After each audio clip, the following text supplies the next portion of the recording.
ಹೇಳ್ತಾರೆ ಅನೇಕರು. ಅಂದ್ರೆ ನಾವೆಲ್ಲ ದ್ರಾವಿಡರು ಅಂತ ಬಂದಾಗ ನಾವು ತಮಿಳ್ನಾಡು ಕರ್ನಾಟಕ ಅಂತ ನೋಡೋಕ್ಕಿಂತ ಹೆಚ್ಚಾಗಿ ನಾವೆಲ್ಲರೂ ಒಂದು ಅನ್ನುವಂಥದ್ದನ್ನ ಇದು ಸೂಚಿಸುತ್ತೆ. ಹೌದು, ಅಲ್ಲಿಯೂ ಕೂಡ ಈಗ ಇಲ್ಲಿ ಸಾಕಷ್ಟು ಕಾವೇರಿ ನೀರಿನ ಹೆಸರಲ್ಲಿ ದೊಡ್ಡ ಕಂತಕನ ಸೃಷ್ಟಿ ಮಾಡಿದ್ದಾರೆ. ಅದು ಸೃಷ್ಟಿ ಮಾಡಿರೋದೇನೆ ನಾವು ಒಂದಾಗಿ ಯೋಚನೆ ಮಾಡಬಾರ್ದು ಅಂತ. ತೆಲುಗು, ತಮಿಳು, ಕನ್ನಡ, ಮಲಯಾಳಂ ಅವರು ಅಲ್ಲಿ ನನಗೇನೆ ಏನು ಹೇಳ್ತಾರೆ ಅಂತಂದರೆ, ನೀವೇನು ಮಾಡಿದ್ದೀರಿ ಕನ್ನಡದವರು, ತಮಿಳವ್ರು ಕರ್ಕೊಂಡು ನೀವು ಟಾರ್ ಹಾಕಕ್ಕೆ ಮಡಿಕೊಂಡಿದ್ದೀರಿ, ಗಾರೆ ಕೆಲಸಕ್ಕೆ ಮಡಿಕೊಂಡಿದ್ದೀರಿ. ನಾವು ಕನ್ನಡದವ್ರನ್ನ ಸೂಪರ್ ಸ್ಟಾರ್ ಮಾಡಿದ್ದೀವಿ, CM ಮಾಡಿದ್ದೀವಿ. ಇವತ್ತು ನಮ್ಮ ನಾಡು ನಡೀತಾ ಇರೋದೇ ಒಬ್ಬ ಕನ್ನಡದವನು ಕಟ್ಟಿದ ಚಳುವಳಿ ಮೇಲೆ.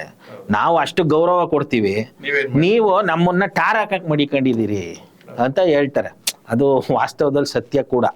ಆದ್ರೆ ಇಲ್ಲಿ ನಮ್ಮಲ್ಲಿ ಎಷ್ಟು ವಿಷನ ಬಿತ್ತುಬಿಟ್ಟಿದ್ದಾರೆ. ಏನ್ ಕಾರಣ? ಈಗ ನಾವು ಯಾಕೆ ಪೆರಿಯಾರ್ ಚಳುವಳಿನ ಅಥವಾ ದ್ರಾವಿಡ ಚಳುವಳಿನ ಅಥವಾ ತಮಿಳುನಾಡಲ್ಲಿ ಮುಂದುವರುವಂತ ಚಳುವಳಿನ ನಾವು ಯಾಕೆ ಕನ್ನಡಿಗರಾಗಿ ಒಂದು ದೊಡ್ಡ ಹಂತಕ್ಕೆ ತಗೊಂಡೋಗಕ್ಕಾಗ್ತಾ ಇಲ್ಲ? 1973ರಲ್ಲಿ ಪೆರಿಯಾರ್ ಅವರು ಇನ್ನೇನು ಸತ್ತೇ ಹೋಗ್ಬಿಡ್ತಾರೆ ಅನ್ನೋ ಸ್ಟೇಜಲ್ಲಿ ಅವರು ಕೈಯಲ್ಲಿ ಆ ಮೆಡಿಸಿನ್ ಇವೆಲ್ಲ ಹಿಡ್ಕೊಂಡೇ ಭಾಷಣ ಮಾಡ್ತಿರ್ತಾರೆ. ಇದೇ ಟೌನ್ ಹಾಲಲ್ಲಿ ಕಾಳೇಗೌಡ ನಾಗವರವ್ರು ಇರ್ಬೋದು, ಪ್ರೊಫೆಸರ್ ನಂಜುಂಡಸ್ವಾಮಿ ಇರ್ಬೋದು, ನಮ್ಮ ಸಿದ್ಧಲಿಂಗಯ್ಯ ಅವ್ರು ಇರ್ಬೋದು, ಇವರೆಲ್ಲರೂ ಕಾರ್ಯಕ್ರಮ ಆಯೋಜನೆ ಮಾಡಿ ಕರೆಸಿರ್ತಾರೆ ಅಲ್ಲಿ. ಅವರು ನೀವು ಸಿದ್ಧಲಿಂಗಯ್ಯ ಅವ್ರದ್ದು ಊರು ಕೇರಿ ಪುಸ್ತಕ ಓದಿದ್ರೆ ಅದರಲ್ಲಿ ಭಾಳ ಸ್ಪಷ್ಟವಾಗಿ ಬರೆದಿದ್ದಾರೆ. ಅವತ್ತು ಆ ಕಾರ್ಯಕ್ರಮ ಆಯೋಜನೆ ಮಾಡಿದ್ದಕ್ಕೆ ಸಿದ್ಧಲಿಂಗಯ್ಯ ಅವ್ರಿಗೆ ಹೊಡೆದು ಅವ್ರ ಮೇಲೆ RSS ಅವರು ದಿಂಡ್ಗಲೆಲ್ಲ ಎತ್ತಾಕ್ಬಿಟ್ಟು ಸಾಯಿಸೆ ಸತ್ತೇ ಹೋದ್ರು ಅನ್ನೋ ಥರ ಆಗ್ಬಿಟ್ಟಿರ್ತದೆ. ಅವರೇ ಹೊಡೆದು ಅವರೇ ಹೋಗಿ ಕಂಪ್ಲೇಂಟ್ ಕೊಟ್ಬಿಟ್ಟಿರ್ತಾರೆ.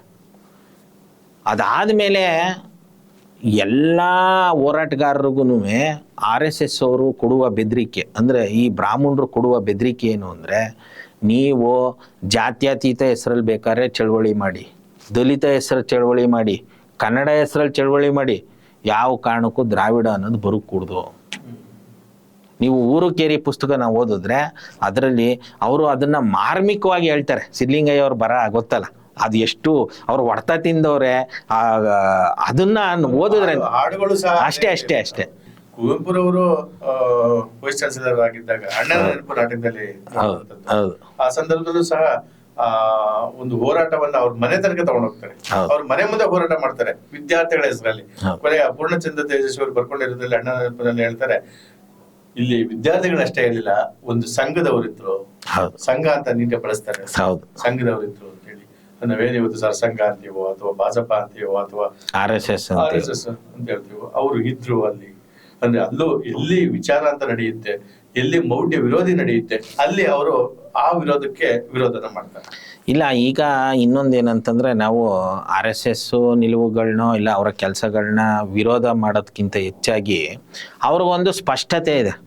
ನಾವು ಒಂದು ಹಿಂದಿ ದೇಶ ಕಟ್ಟಬೇಕು, ಅವರು ಒಂದು ಉರ್ದು ದೇಶ ಕಟ್ಕೊಬಿಟ್ರು ಪಾಕಿಸ್ತಾನ ಅಂತ, ನಾವು ಹಿಂದಿ ದೇಶ ಕಟ್ಕೋಬೇಕು. ಯಾಕೆ ನೋಡಿ, ಅದರಲ್ಲಿ ರಾಮ ಯಾತ್ರೆ ಏನೋ ಮಾಡೋದಲ್ಲ ಅಡ್ವಾನಿ. ಯಾಕೆ ಅಡ್ವಾನಿಗೆ ಅಷ್ಟು ಪರ್ಸ್ನಲ್ ಆಗಿ ತಗೊಂಡ್ರು ಅಂದರೆ, ಅಡ್ವಾನಿ ಮೂಲತಃ ಹುಟ್ಟಿದ್ದು ಇವತ್ತಿನ ಪಾಕಿಸ್ತಾನದಲ್ಲಿ, ಕರಾಚಿ ಮೂಲ ಅಲ್ಲಿ ಹುಟ್ಟಿದ್ದು. ಈಗ ನನಗೇನೆ, ನಾನು ನಮ್ಮೂರನ್ನ 10 ವರ್ಷ ಆಯಿತು ಬಿಟ್ಟು ಚಳುವಳಿ ಹೋರಾಟ ಅಂತ ಇದ್ದೀನಿ.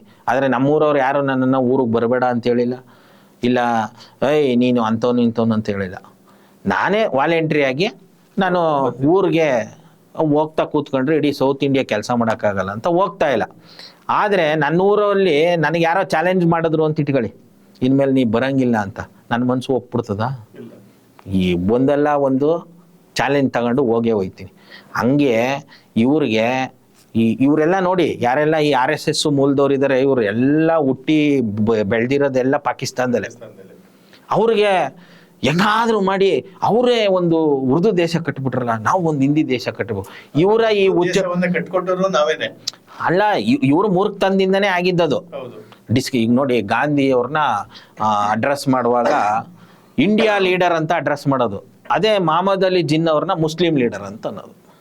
ಇವತ್ತು ಮಾಡ್ತಾರೆ. ಈಗ ಇಲ್ಲೇ ನನ್ನನ್ನೇ ಅಡ್ರೆಸ್ ಮಾಡುವಾಗ ಒಬ್ಬ ಕನ್ನಡ ಚಳುವಳಿ ಹೋರಾಟಗಾರ ಅಂತ ಪರಿಚಯ ಮಾಡ್ತಾರೆ. ಅದೇ ಯಾರೋ ಒಬ್ಬ ಮುಜಾಹಿದ್ ಪಾಷಾ ಅಂತ ಇರ್ತಾನೆ, ಮುಸ್ಲಿಂ ಹೋರಾಟಗಾರ ಅಂದ್ಬಿಡ್ತಾರೆ, ಕನ್ನಡ ಹೋರಾಟಗಾರ ಅಂತ ಅನ್ನಲ್ಲ.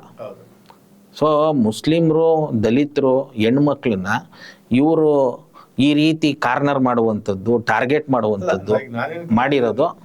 ಮನುಷ್ಯರು ಅಂದ್ಮೇಲೆ ಎಲ್ಲರೂ ಒಂದೇ ಅಲ್ವಾ? ಹೌದು. ಯಾಕೆ ಇಲ್ಲಿ ಜಾತಿ ವರ್ಣ ಭೇದ ಭಾವ? ನೀವು ಮೊದ್ಲೇ ಹೇಳಿದ್ರೆ ಕಾಶಿಗೆ ಹೋದಾಗ ಭವನ ಕಟ್ಟಿದ್ದು ನಾವು, ಇವ್ರಿಗೆ ನಮ್ಮ ಮನೆ ಬಂದ ಊಟಕ್ಕೆ ಹಾಕಿದ್ ನಾವು, ನಮ್ಗೆ ಇಲ್ಲಿ ಊಟ ಕೊಡಲ್ಲ ಅಂತ. ಇದು ಇವತ್ತು ಉಡುಪಿನಲ್ಲಿ ಇವತ್ತಿಗೂ ನಡೀತಾ ಇದೆ. ಉಡುಪಿನಲ್ಲಿ ನಡೀತಾ ಇದೆ. ಆಮೇಲೆ ಉಡುಪಿ ಏನು ಪೇಜಾವರ ಶ್ರೀ ಇದ್ರು ಮತ್ತೆ ಈಗಿರುವಂತ ಶ್ರೀಗಳಿದ್ರು, ಅವರು ಸಹ ಬ್ರಾಹ್ಮಣನೇ ಬೇರೆ ಹಿಂದುತ್ವ ಬೇರೆ ಅಂತ ಹೇಳ್ತಾರೆ. ಆದ್ರೂ ನಮ್ಮ ದ್ರಾವಿಡರಿಗೆ ಇನ್ನೂ ಅರ್ಥ ಆಗ್ತಾ ಇಲ್ಲ.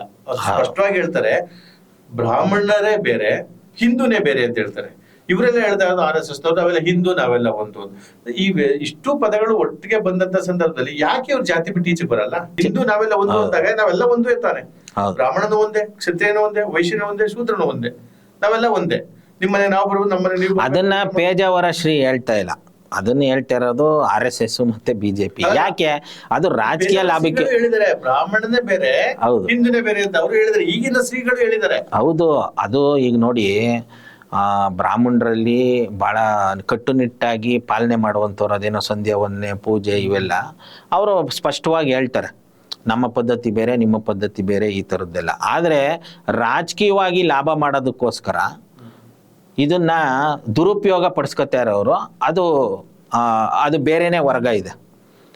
ಹಾಗಾಗಿ ಇಲ್ಲಿ ನಾವು ನಮ್ಮ ದ್ರಾವಿಡರಿಗೆ ಅರ್ಥ ಮಾಡಿಸ್ಬೇಕಾಗಿರೋದೇನು, ನಾವು ಅವ್ರ ಬಗ್ಗೆ ಮಾತಾಡೋದು ಅಂತಂದ್ರೆ ಅವ್ರನ್ನ ವಿರೋಧ ಮಾಡ್ತಾ ಇದ್ದೀವಿ ಅಂತಲ್ಲ, ಇಲ್ಲ ಅವ್ರನ್ನ ದ್ವೇಷ ಮಾಡ್ತಾ ಇದ್ದೀವಿ ಅಂತಲ್ಲ, ಇವ್ರಿಗೆ ಅರ್ಥ ಮಾಡಿಸೋದಕ್ಕೋಸ್ಕರ ಅಷ್ಟನ್ನೇ ಬಳಸ್ತೀವಿ ಹೊರತಾಗಿ ನಮಗೆ ಅವ್ರ ಬಗ್ಗೆ ಯಾವ ಆಸಕ್ತಿನೂ ಇಲ್ಲ, ವಿರೋಧನೂ ಇಲ್ಲ, ಬ್ರಾಹ್ಮಣರಾಗ್ಲಿ ಆರ್ಯನ್ಸ್ ಬಗ್ಗೆ.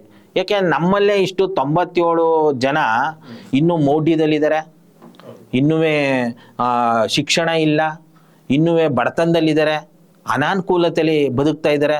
ಆಮೇಲೆ ಅವ್ರಿಗೆ ಬದುಕ್ತಾ ಇರುವಂಥದ್ದು ನಾವು ಹಂದಿ ನಾಯಿಗಿಂತ ಕಳಪೆಯಾಗಿ ಬದುಕ್ತಾ ಇದ್ದೀವಿ, ಈ ಥರ ಬದುಕಬಾರ್ದು ಅಂತಲೂ ಕೂಡ ಗೊತ್ತಿಲ್ಲ. ಯಾವುದು ಸರಿ ಯಾವುದು ತಪ್ಪು ಅಂತ ಕೂಡ ಗೊತ್ತಿಲ್ಲ. ಇವ್ರನ್ನ ರೆಡಿ ಮಾಡೋದಕ್ಕೇನೆ ನಮಗೆ ಸಾಕಷ್ಟು ಎನರ್ಜಿ ಬೇಕಾಗಿರುವಾಗ ಇವ್ರು ಯಾರೋ ಆರ್ಯನ್ಸು ಬ್ರಾಹ್ಮಣರು ಇವ್ರನ್ನೆಲ್ಲ ದ್ವೇಷ ಮಾಡ್ಕೋಬೇಕು. ಅಂದ್ರೆ ಬ್ರಾಹ್ಮಣರನ್ನ ದ್ವೇಷ ಮಾಡೋಕ್ಕಿಂತ ಹೆಚ್ಚಾಗಿ ನಾವು ನಮ್ಮನ್ನ ಸರಿ ಮಾಡ್ಕೊಳ್ಬೇಕು. ಹೌದು. ನಾವು ಯಾಕೆ ಇವ್ರಿಗೆ ಸರಿ ಯಾವುದು ತಪ್ಪು ಯಾವುದು ಅಂತಾಗನೇ ಗೊತ್ತಿಲ್ವಲ್ಲ. ಇವ್ರಿಗೇನಾರು ನೀವು ಹೇಳಕ್ ಹೋದ ತಕ್ಷಣ ನೀನೇನು ಭಾಳ ಗೊತ್ತಿರೋನ ಈ ಥರ. ಇತ್ತೀಚೆಗೆ ನಮ್ಮ ಮನೆಗಳಲ್ಲಿ ಈಗ್ಲೂ ಕೆಲವು ಮನೆಗಳಲ್ಲಿ ಓದ್ ಯಾವನ್ನೆಲ್ಲ ಉದ್ಧಾರ ಆಗಿದ್ದನು, ಈ ಮಾತನ್ನ ಅಕ್ಷರಸ ಈಗ್ಲೂ ಮನೆಗಳಲ್ಲಿ ಹೇಳ್ತಾರೆ.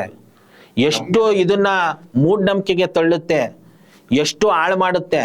ಇವತ್ತು highest drop out Ramanagara district, Mandya district, Mysuru district, ಇಲ್ಲೆಲ್ಲ ನೀವು ನೋಡಿದ್ರೆ ಮಧ್ಯಾಹ್ನ 12 ಗಂಟೆಲಿ ಎಲ್ಲೋ ಒಂದು ಕಡೆ ಕಿರ್ಚಿದ್ರು ಅಂತ ಇಟ್ಕೊಳ್ಳಿ, ಒಂದು ಊರಲ್ಲಿ 150 ಹುಡುಗರು ಓಡ್ಬರ್ತಾರೆ ಸರ್. ಮಧ್ಯಾಹ್ನ 12 ಗಂಟೆ ಅಂದರೆ ಆ ಟೈಮಲ್ಲಿ ಎಲ್ಲಾದರೂ ಕೆಲಸ ಮಾಡಬೇಕು. ಯಾಕೆ ಇವರೆಲ್ಲ ಡ್ರಾಪ್ ಔಟ್ಗಳು? ಇವತ್ತು ಯಾರು ಈ ರಾಜಕೀಯ ಪಕ್ಷಗಳಲ್ಲಿ ಅಣ್ಣಂಗೆ ಜೈ ಅಂತವ್ರು ಯಾರು? ಎಲ್ಲ ಡ್ರಾಪ್ ಔಟ್ಗಳು. PUCನೋ ಫಸ್ಟ್ PUCಗೂ ಡ್ರಾಪ್ ಆಗಿರ್ತಾರೆ. ಇವತ್ತು ಹೆಣ್ಮಕ್ಳು ಸ್ವಲ್ಪ ಓದ್ಕೊಂಡಿರೋದ್ರಿಂದ ಅವರು ಇವ್ರನ್ನ ಮದುವೆ ಆಗಲ್ಲ. ಇವರೆಲ್ಲ ಬ್ಯಾಚುಲರ್ಸ್ ಆಗಿ ನಿಂತವ್ರೆ. 30-35 ಆದ್ರೂ ಹೆಣ್ಣು ಸಿಗ್ತಾ ಇಲ್ಲ ಇವ್ರಿಗೆ. ಇದನ್ನ ನಾವು ರೆಡಿ ಮಾಡಬೇಕು, ಇದನ್ನ ನಾವು ಸರಿ ಮಾಡಬೇಕು. ಅಂದ್ರೆ ಮೂಲಭೂತವಾಗಿ ಮೊದಲನೇದಾಗಿ ನಾವು ಶಿಕ್ಷಣನೇ ಕೊಡಬೇಕು. ಹೌದು, ಶಿಕ್ಷಣವನ್ನ ಕೊಟ್ಟು ಉದ್ಯೋಗವನ್ನ ಮಾಡುವಂತದಕ್ಕೆ ಸರ್ಕಾರಿ ಉದ್ಯೋಗ ಅಂತಾನೆ ಇಲ್ಲ, ಅದು ಸ್ವಯಂ ಒಂದು ಕನಿಷ್ಠ ಒಂದು ಡಿಗ್ರಿಯನ್ನ ಪಡ್ಕೊಂಡು ಆತ ಒಂದು ಸ್ವಯಂ ಉದ್ಯೋಗಕಾರ ರೆಡಿ ಆಗ್ಬೇಕು. ಅವನಿಗೆ ಜ್ಞಾನಾರ್ಜನೆ ಅನ್ನೋದು ಬರ್ಬೇಕು ಅಂತ. ನೋಡಿ ಸರ್, ಈಗ ಪದೇ ಬ್ರಾಹ್ಮಣರ ಬಗ್ಗೆ ಮಾತಾಡಕ್ ನಮಗೂ ಬೇಜಾರಾಗುತ್ತೆ. ಆದ್ರೆ ಅವರು ಇಲ್ಲಿ ನಮ್ಮ ಸಮಾಜದಲ್ಲಿ ಬದುಕ್ತಾ ಇರೋದ್ರಿಂದ ಮಾತಾಡ್ತೀವಿ. ನೀವು ಗಮನಿಸಿ, ಅವರು 1 ವರ್ಷ ಫೇಲ್ ಆಗಲಿ 2 ವರ್ಷ ಫೇಲ್ ಆಗಲಿ ಅವ್ರನ್ನ ತೆಗೆದು ಯಾವುದೋ ಕೆಲಸಕ್ಕೆ ಹಾಕ್ಬಿಡಲ್ಲ. ಮತ್ತೆ ಟ್ಯೂಷನು ಮತ್ತೊಂದು ಕೊಡಿಸಿ ಅವ್ರನ್ನ ಮತ್ತೆ ಓದೋದಕ್ಕೆ ಹಚ್ತಾರೆ. ನಮ್ಮಲ್ಲಿ ಏನು ಮಾಡ್ತಾರೆ, ಹೆಣ್ಮಕ್ಳು ಫೇಲ್ ಆದ ತಕ್ಷಣನೇ ಮದುವೆ ಮಾಡ್ಬಿಡ್ತಾರೆ, ಗಂಡು ಮಕ್ಕಳು ಫೇಲ್ ಆದ ತಕ್ಷಣನೇ ಕೆಲ್ಸಕ್ಕೆ ಹೋಗೋ ವ್ಯವಸಾಯ ಮಾಡೋದ್ಬಿಟ್ಟು ಹಿಂಗೆ ಹಾಕ್ಬಿಡ್ತಾರೆ. 25ನೇ ವಯಸ್ಸುವರೆಗೂ ಇವತ್ತು ಅನುಕೂಲಸ್ಥರು ಮನೆಯಲ್ಲಿ ಎಲ್ಲರೂ ಕೂಡ ಮಾಸ್ಟರ್ ಡಿಗ್ರಿ ಇಲ್ದೇನೆ ಯಾರು ಕೂಡ ಗಂಡು ಮಕ್ಕಳಾಗಲಿ ಹೆಣ್ಮಕ್ಳಾಗಲಿ ಮಾಸ್ಟರ್ ಡಿಗ್ರಿ ಇಲ್ದೇನೆ ಯಾರೂ ಬರಲ್ಲ, ಈಚೆಗೆ ಬರಲ್ಲ. ಅವ್ರು ಮಾಸ್ಟರ್ ಡಿಗ್ರಿ ಆದಮೇಲೆ ಉದ್ಯೋಗನ ತಗೊಂಡು ಆಮೇಲೆ ಮದುವೆ ಬಗ್ಗೆ ಯೋಚನೆ ಮಾಡ್ತಾರೆ. ಆದರೆ ಈವನ್ ಟುಡೇ ಇವರೇನು ಈ ಮೌಢ್ಯಕ್ಕೆ ಒಳಗಾಗವ್ರಲ್ಲ, ಈ ಮೌಢ್ಯಕ್ಕೆ ಒಳಗಾಗಿರುವಂಥ ಜನ 18-19ನೇ ವಯಸ್ಸಿಗೆ ಕಾಲೇಜಿಂದ ಈಚೆ ಬಂದ್ಬಿಡ್ತಾರೆ. ಇವತ್ತು ಆಟ ಓಡಿಸ್ತಾ ಇರೋರು ಯಾರು?